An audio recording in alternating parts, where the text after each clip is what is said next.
আসসালামু আলাইকুম। বারবার খবরের শিরোনাম হচ্ছে বান্দরবান। কয়েকদিন আগেই তো তুমুল খবরের ঢেউ ছিল সেখানে। ব্যাংকের হামলা, কুকি চীনের বিরুদ্ধে অভিযান, সব মিলিয়ে একটা টালমাটাল একটা পরিস্থিতি ছিল বান্দরবানে। স্বরাষ্ট্রমন্ত্রী পর্যন্ত দৌড়ে গেছেন সেখানে, সেনাপ্রধান গেছেন। তো এর পাশাপাশি আরেকটি ঘটনা, খুবই তাজ্জব ব্যাপার। আমি একটা জিনিস বুঝলাম না, এই খবরটি সকল গণমাধ্যমে কেন আসলো না? মানে বান্দরবানে আমার ধারণা যে সকল গণমাধ্যমের প্রতিনিধি আছে, কেউ কেউ কি চেপে গেল পুলিশের কারণে? এই প্রশ্নটা রেখে খবরটা একটু দেখি এবং বিশ্লেষণ করার চেষ্টা করব। খবরটি হলো, আমি এএসপির বউ, মদ না দিলে রেস্তোরাঁ বন্ধ করে দেব বলে হামলা, আহত 5। দর্শক বুঝতে পারছেন যে বা থেকে অতিরিক্ত পুলিশ সুপার মাংনে থই মারমা, মানে উপজাতীয় পুলিশ অফিসার, আহত পাইনুচিং ও খিংসাই মং মারমা। এই হলো অবস্থা। এই ছবিটা দিয়ে বাংলা ট্রিবিউনের রিপোর্টটি।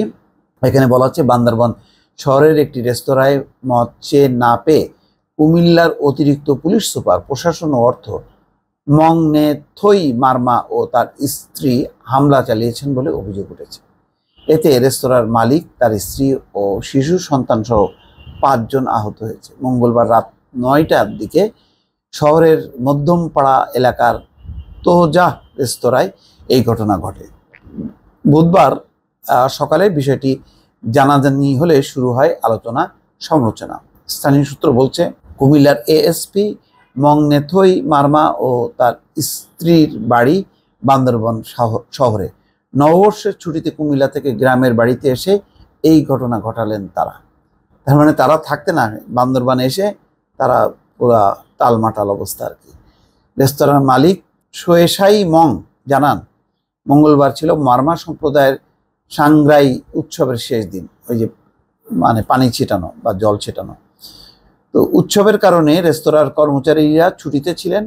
তাই সোয়েসাই তার স্ত্রী উমেশেই ও তাদের বৃদ্ধা মা পাইনুচিংকে নিয়ে রেস্তোরাঁয় আসা অতিথিদের খাবার পরিবেশন করছিলেন। টেবিলে বসে 8 অতিথি ভাত খাওয়ার অপেক্ষায় ছিলেন।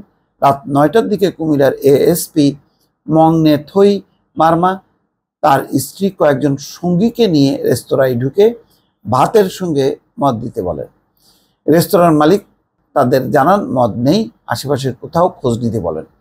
এতে রেগে যান এএসপি ও তার স্ত্রী। এ সময় এএসপির স্ত্রী বলেন, আমি এএসপির বউ, মদ এখনই দিতে হবে, না দিলে বান্দরবানের পুলিশ সুপারকে বলে আজীবনের জন্য দোকান বন্ধ করে দেব।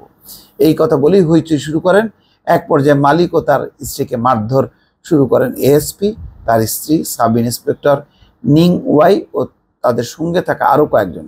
এতে উমাশৈর কোলে থাকা শিশুটি মাটিতে পড়ে আহত হয়। এ অবস্থায় তাদের ছেড়ে দিতে এএসপির স্ত্রীর কাছে গিয়ে ক্ষমা চান বৃদ্ধা মা পাইনুচিং। তবুও শান্ত হচ্ছিলেন না। খবর পেয়ে মালিকের মেজ ভাই খিংসাই মং এসে মারধর থামাতে গেলে তাকেও ঘুষি মেরে আহত করা হয়। দ্বিতীয় দফায় তাদের আবারও মারধর করেন তারা। সবশেষে দোকানের অতিথি ও স্থানীয়দের অনুরোধে রেস্তোরাঁ থেকে বেরিয়ে যান তারা। এই ঘটনায় আহত যারা হয় তাদেরকে উদ্ধার করে হাসপাতালে ভর্তি করা হয়েছে। তো রেস্তোরাঁ ভাঙচুর চালিয়ে তাদের আহত করার কিছুক্ষণ পরেই ঘটনাস্থলে আসে বান্দরবান সদর থানা পুলিশ। কাউকে কিছু না বলে উল্টো রেস্তোরাঁ বন্ধ করে মালিককে থানায় নিয়ে যেতে চান থানার ডিউটি অফিসার মোহাম্মদ হেলাল। পরে আহত দেখে তাদের আর থানায় নেওয়া হয়নি। এরপর রেস্তোরাঁ বন্ধ করে ঘটনাস্থল থেকে চলে যান এএসপি ও তার স্ত্রী সঙ্গীরা। তাহলে কি হলো? বিচার কি পাইল? উল্টা হচ্ছে কি হলো, রেস্তোরাঁ বন্ধ করে ঘটনাস্থল থেকে এএসপি, তার স্ত্রী ও সঙ্গীরা চলে গেলেন। আর কি হলো? রেস্তোরাঁ বন্ধ হয়ে গেল। তাহলে বিচার কি হলো? আর এই পুলিশের অফিসাররা কি এই কাজ করতে পারে? দর্শক, মানে এর আগে আরেকজন এসপির অস্ত্রাগারের ভিডিও সে লাইভ করলো। এএসপির এই ঘটনা, মানে আমি বারবার বলছি, প্রশাসন এবং পুলিশের এই পর্যায়ের কর্মকর্তারা তাদের আসলে লেভেলটা কি, মান কি, তাদের ট্রেনিং কি, পড়াশোনা কি, তাদের নিয়োগ কিভাবে হলো? দর্শক, আমি কিছুই বুঝে উঠতে পারি না। ভালো থাকবেন। আল্লাহ হাফেজ।